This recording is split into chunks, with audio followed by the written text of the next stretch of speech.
விழுப்புரம் மாவட்டம் கோட்டக்குப்பத்தில் கடலில் இறங்கி போராட்டத்தில் ஈடுபட்ட மீனவ சமூக பெண்களால் அங்கு பரபரப்பு ஏற்பட்டது.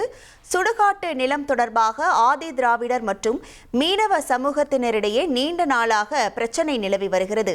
ஆதி திராவிடர்களுக்கு சொந்தமான சுடுகாட்டு பகுதியில் மீன்பிடி படகுகள் நிறுத்தப்படுவதாக கூறி இரு தரப்பினருக்கும் அடிக்கடி மோதல் ஏற்பட்டு வருகிறது. இந்த விவகாரம் தொடர்பாக நேற்று சமூக நலத்துறை அமைச்சர் வன்னியரசு நேரில் ஆய்வு செய்து சுடுகாட்டிற்கு தடுப்பு வேலி அமைக்கவும் மீனவர்களுக்கு மாற்று இடம் ஒதுக்குவது குறித்து பேச்சுவார்த்தை நடத்தப்படும் என்றும் தெரிவித்தார். இந்த நிலையில் படகுகளை நிறுத்த மாற்று இடம் ஒதுக்கப்படாததை கண்டித்து மீனவ பெண்கள் கடலில் இறங்கி போராட்டத்தில் ஈடுபட்டனர்.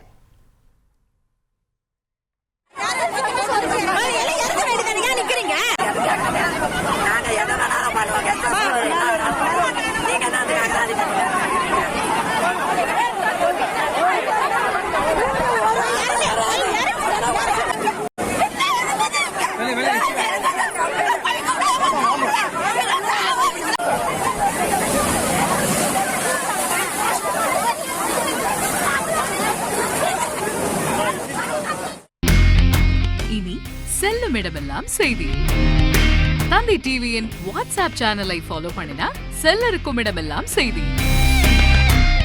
இதோ QR கோட் இப்பவே ஸ்கேன் பண்ணுங்க, ஃபாலோ பண்ணுங்க.